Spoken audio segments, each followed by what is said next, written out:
Dr. Safe Savage, but unfortunately she's going to be joining us only in the spirit of her research. And since she wasn't able to join us, she and I have designed a presentation that we hope will be extraordinarily useful and helpful as you all work together in this great effort of rebuilding Puerto Rico and future-proofing Puerto Rico's infrastructure and technology. Excellent. Give me just one moment. Before we get started, I wanted to preface this discussion with the following observations. We like to think of the world kind of like this. Nation states that are controlled and managed by central authorities. But this worldview is really outdated. The world looks a lot more like this. And the two maps that I'm going to show you are from the book Connectography. Connectography was written by Parag Khanna, who is an advisor to Startup Societies Foundation. This is a really great book that goes into the specifics of how startup societies are working right now today and the role that SEZs play in the world's increasing connectivity. As you can see in this map, this is a map of supply chains. And, oh great. Perfect. We have more guests joining us. So, does this still work? Okay, excellent, excellent. My bearings here a second. So, as you can see, global supply chains are making the world more and more connected every day.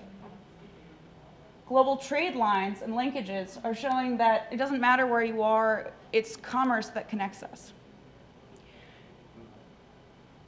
And with that, we can see that these maps really depict the increasing complexity of our world. If governments want to remain competitive, they're in desperate need of a software upgrade. Many innovative and software-savvy leaders are recognizing this and have already begun this process. Our guests today are going to share with us some of their knowledge for how to work with these types of governments, how to help other governments understand these principles, and how to help the governments not just on the research side, but the development and the implementation too.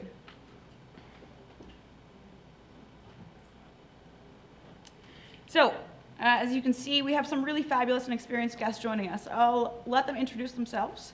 We'll then move on to a discussion period, and afterwards we'll open up to the audience for questions. So with that, I'm Katarina Niedermair. I'm a multimedia strategist, and I run a firm called Warfare Media. Over the last 18 months, as politics has developed into pure reality television, I've been studying how we as citizens can begin to see our government more as a platform, and ourselves as users with agency over it. Thanks for joining us, and let's get started. So why don't we open up with Dulce from Genobank. Then we'll go to Fernando of Lumit Blockchain, then Elian, and finally Chen Wei, part of Dr. Savage's team at the Human-Computer Interaction Lab at WVU. Thanks. Hi, everybody. It's a pleasure to be with you. Incredible initiative to reveal Puerto Rico. My experience is more than 10 years in banking industry. I've been working for Citibank and BBVA as a data science project manager and business developer. In 2015, I segued to blockchain, and I've been working in blockchain technology since more than 2 years. I am working like developer, blockchain developer in Genobank, and my experience is with economics.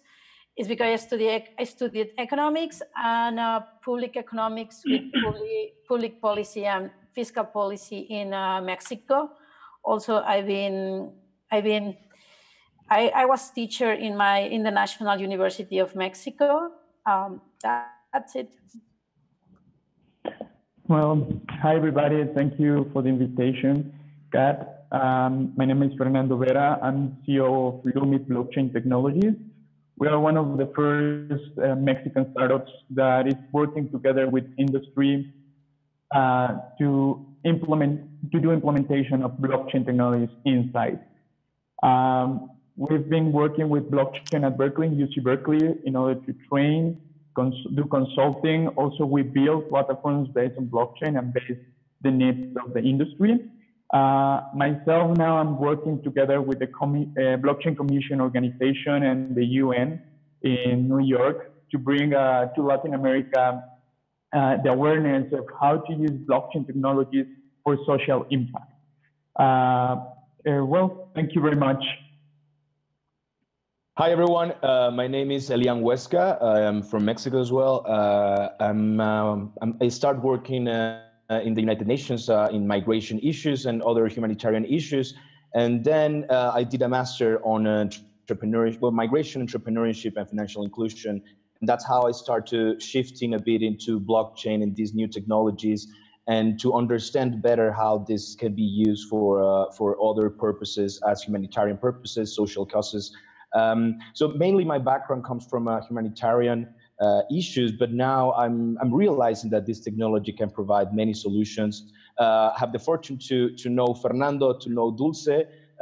Here in Mexico, the space is a bit small, so we know each other, we talk to each other, and I'm really thankful to everyone in the organization, and thank you for the invitation. Hi, everyone. Thank you for the invitation. My name is Junwei Zhang. I'm a blockchain researcher in the West Virginia University. So right now, I'm working with the Dr. Sadish with how to empower the citizens in the rural area through the blockchain technology. So because right now, the blockchain technology, they can to see each node on the blockchain network is equally. So we can try to use this kind of method to reduce the power of the government and to empower the citizens and to reduce the corruption of the government. So I'm happy to be being here. Thank you. Thank you, guys. So why don't we get started with the following. What types of blockchain technologies have you found that governments have already been interested in? What do they already know about, and what ideas are they receptive to? Sorry. Well, we have been working together here in Mexico with the federal police, giving awareness about how to implement and how to use blockchain technologies. Let me tell you here, at least in Latin America, we are just creating the ecosystem. It's a bit different from the United States, that it's already, you are building ICOs, you are building already solutions. Here we are building, just creating the ecosystem. The government is very interesting. I mean, from some candidates, we have elections in next July. From some candidates have already proposed to use blockchain as a platform for transparency. It's for the federal police also, they want to do back office implementation and, well, to do some, to start experimenting with this. It's a lack of awareness, a lack of knowledge, but we are in the process to build that ecosystem here in Mexico. As Elian said, we are a small group that is growing more and more every time. Thanks. Dulce, if you want to comment on that, or Elian, I know you guys have worked together. And it's important to say, like, blockchain technology will make pressure to the government to change taxations, regulations, and what is happening is with the smart contracts allow to the government to make contract agreements autonomous and secure executed. And that can eliminate this specific kind of works like accountant, auditors, layers, and like America Latina, like LATAM. Nowadays, we have the opportunity to jump to this new technology because one of the big problems of Latin America is the corruption. And I think with this new technology, the government can use to do their job or their work more efficient.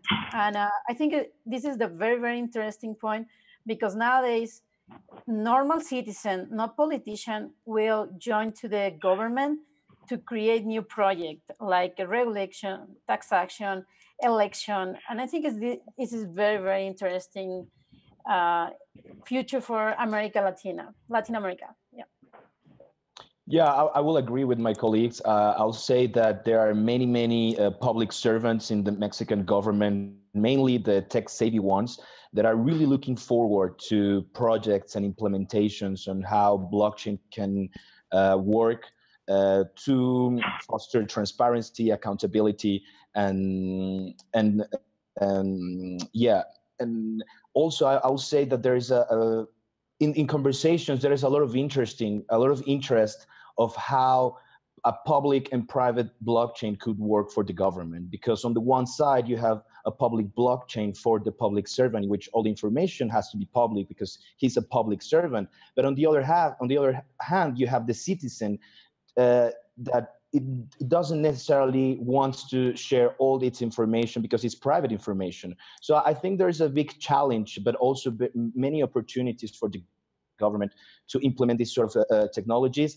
I'll say that, as Fernando said, and Dulce, we are in a very early stage, and there's still a long way ahead to develop these technologies and to implement it into a more serious level. Another example is, as Dulce mentioned, is the taxation, the revenue agency, but also the migration agency is looking to how to solve identity issues with blockchain. So I'll say there are many opportunities, and we will look ahead to what is being developed in the country.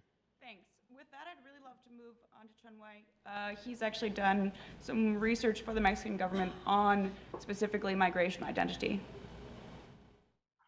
Yes, in our teams, we found that the rural area people, they do not trust the Mexico government because like the corruption, and sometimes the governments, they want to have some community development plans, but they are not always address citizens' needs. So how about we can use blockchain technology to make the government to know the citizens' needs at the beginnings? So we can allow the citizens to participate in the project at the beginnings, and because they can create smart contracts, so we can use smart contracts to make all the cash flow visualizations and to ask government to follow the rules in the smart contract. So through this smart project, we can provide transparency, and also we can reduce the corruption. So I think right now for the government, they want to solve the trust issues between government and also the citizens. And also they want some very convenient service for the citizens. So I think that's the futures of what government they want. So in the research that you did recently, I read the paper that you produced with Dr. Savage and some officials from the Mexican government. How receptive were people to putting their information into a blockchain system? And how receptive were they when they were able to understand that it would be private, their data wouldn't be given out or be made public? And what was the government's response? Were they able to use this data visualization program that you worked on for them? Right now, we are using we create a digital identity for each citizen. So we are based on their name and their IDs to create their social identity. So they were not very strong connection to their real identities, to their digital identities. And also because we are using from a small project, so we are convinced the government to use that to allow them to use the cash flow visualization. Thank you. Yeah. This one goes back to the full group. So we understand that governments are beginning to get more and more interested in this. And in Mexico, at least, you guys see yourselves as quite early stage. But in terms of the global blockchain ecosystem, I think that you're pretty far ahead. So if you could give us a little bit of insight into what types of partnerships you've had to develop and you've worked on fostering, what kinds of relationships you've maintained to basically enable your collaboration with the governments. We can go back to Dulce for this, and then I'd like to hear Ellie and Fernando after that. I can can agree more with Sean in the idea of the corruption is a big problem, and we don't trust our government in Latin America. But I think this new technology allowed to eliminate one big problem. In economics, we say we can eliminate the information asymmetric problem. That means the government or a central person has all information while the citizens or the customer doesn't have information. And now with blockchain, with this immutability, trackability, transparency, we can all see the information in real time. Like guys, blockchain solve the problem of the Byzantine problem, and that makes sense in the idea like we can start working together, citizen and entrepreneur people, maybe firms, all together in a new ecosystem. Like we will see in the future how blockchain will change the way of human beings organize their business, their governments, and we can see more people working together with the government. I think in the specific case of Puerto Rico, we can see how blockchain allow people to make more donations and be able to work together with the government without with confidence, without incertitude. I think this is a big window to work together, government, entrepreneur, and citizen together to reveal Puerto Rico, or in case the Mexico after the earthquake, Mexico and Oaxaca. Yes, I couldn't agree more. And actually, I will say that Mexico is becoming, even though it's in a very early stage, it's becoming a great laboratory for these technologies. And I will mention three elements. The first one is that we have a very advanced electronic system, electronic signature system, and that's the FIEL that is used by the revenue agency in order to track all the incomes and outcomes and tax revenues, right? On the other hand, we have the SPAY system, which is an electronic payment system that is actually very, very advanced. And all these two elements combined with the fintech law that was passed some weeks ago, I think it's here in Mexico, there's an environment very friendly towards new technology and towards development of new technologies. In this sense, I wouldn't be surprised that the experiments, all the efforts that are being done here in Mexico could be replicated elsewhere in Latin America.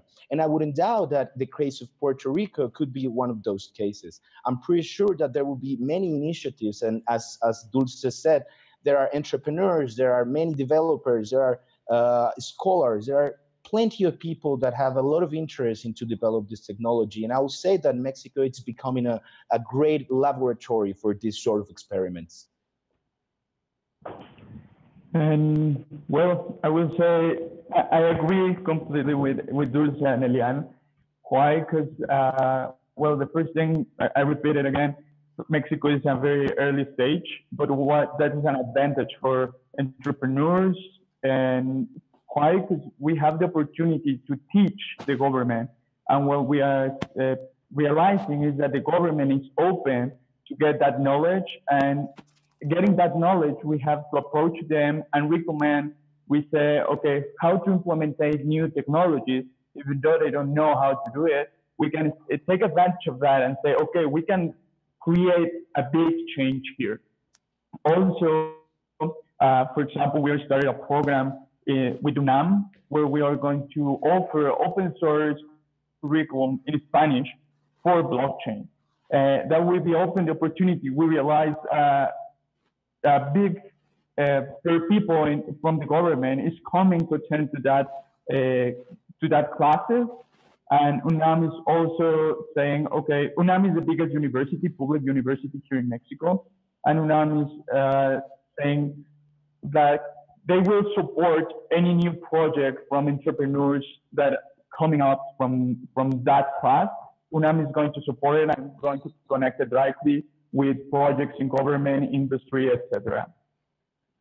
That's awesome. I know that through Dr. Savage's research team at UNAM. Both her and Chunwei have gotten a lot of their research started because of that partnership. When is that open source blockchain en español database going to be up? Do you know? We will start the next month. The first week of the first month is going to be the first meetup. At the beginning, we're trying to figure out if we're going to allow only students or it's going to be an open space for industry students. We're trying to figure out how it's going to be the first step. But after that, we will continue doing it for the students, for the community, to bring more people involved, to create this big ecosystem. And as UNAM as a platform will be great to push this. And as Elian said also, Mexico is leading. I mean, I had the opportunity to go to Colombia some months ago, and there are, even though the fintech law that we are creating is in a very good stage also, Colombia and other Latin countries are looking at us like the leading country in terms of fintech and blockchain technology. In addition, I want to say, like, the National Autonomous University of Mexico, UNAM, is working with, for example, with Dr. Savage in the research. And also we are happy to do more research with Puerto Rico universities. I think blockchain is a good opportunity to work together, like I say, government, citizens, entrepreneurs, but also universities and school. Like, it's very important, like we create a very, very stronger ecosystem. And will be awesome if universities in Puerto Rico or a school in Puerto Rico can work.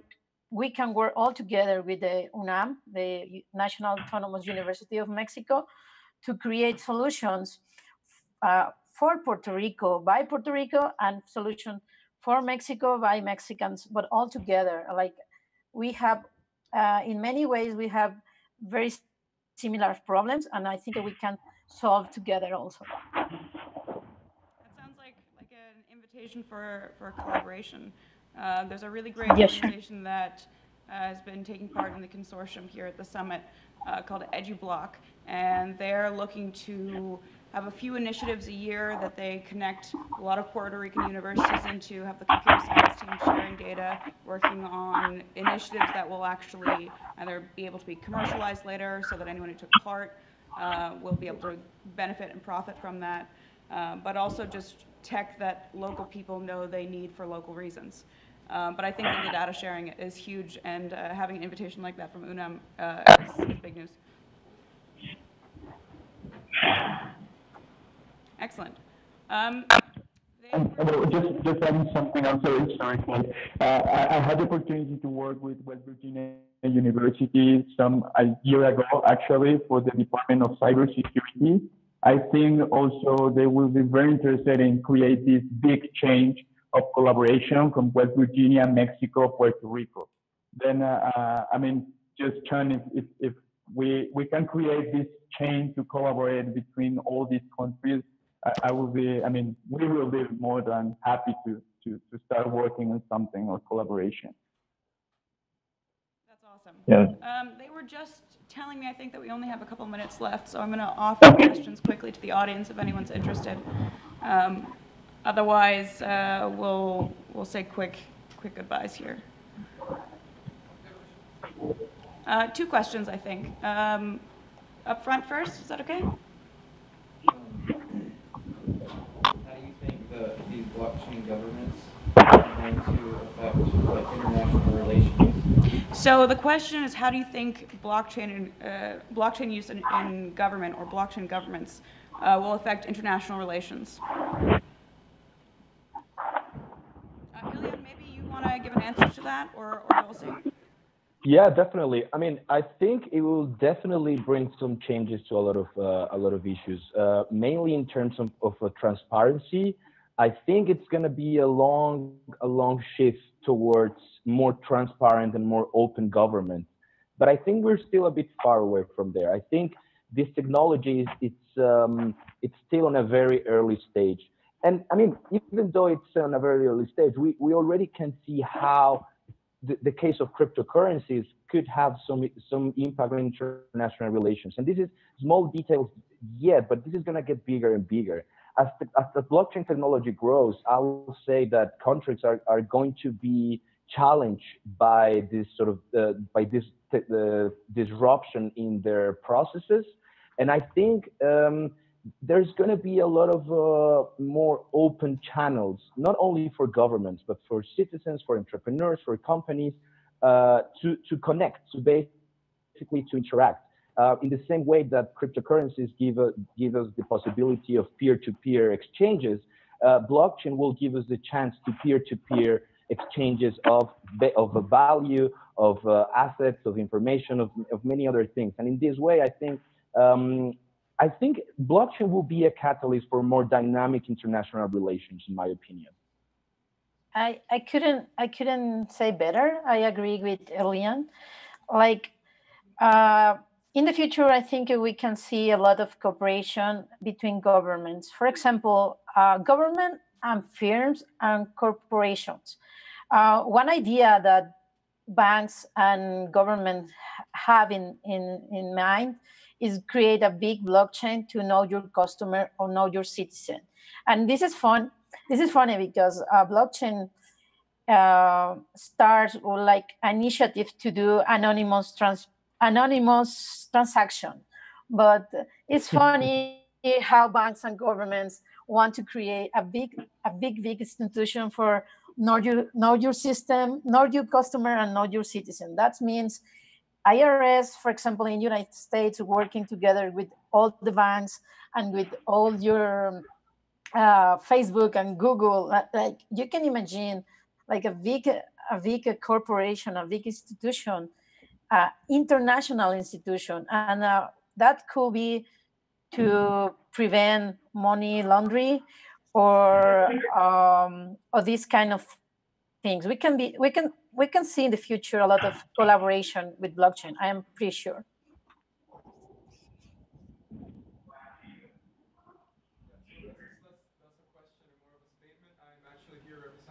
And I would love to say that it sounds like a great project, and we're really excited about that.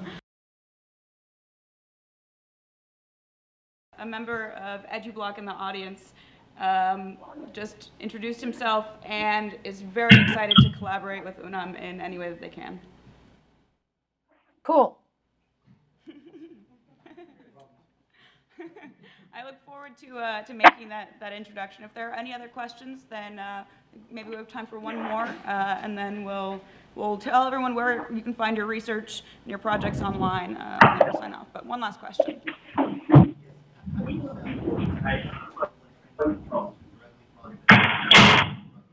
a good question. How do you sell transparency to locally entrenched interests that profit off of corruption? Can you say again, please? It was like... How do you make the pitch to locally entrenched, very involved interests who are benefiting from the current levels of corruption? Wow, that's a good question. If I could start there, I think this is a generational shift. Because yes, as you mentioned, in the case of Mexico, where we have such a massive levels of corruption, there will be plenty of politicians that they don't want blockchain at all. They don't want these levels of transparency. But I'm pretty confident that there is a generation that it's entering into politics, and there are plenty of examples here in Mexico of independent candidates. My generation of candidates that are willing to adapt to these technologies and that are really looking forward to new ways of doing politics and doing public servant work. So I don't think it's something that you could sell to a big sector that is benefiting from corruption, of course. But I do think that there is a massive generation of young people, of tech-savvy individuals that are looking forward for this shift. Another thing is that because right now all the developing countries, most of democracy countries, so we have the vote system. So you can choose like the persons who want to provide this kind of system to, because they are want to more want to choose them, so they will provide this kind of system. That's my idea. Okay. Thank you, guys. Yeah, I think that I agree on the generational shift. I think that as this becomes more of the norm, as we start functioning, as a global species that has to transact in many ways, I think that over the next decades, we will certainly see a shift in transparency. But thank you guys so much for joining. Why don't we just run through and let everyone in the audience know where they can find your work and your recent projects online. And that's it from me. Thanks, guys. Thank you very much. All right, thank you. Okay, we'll share links on social media.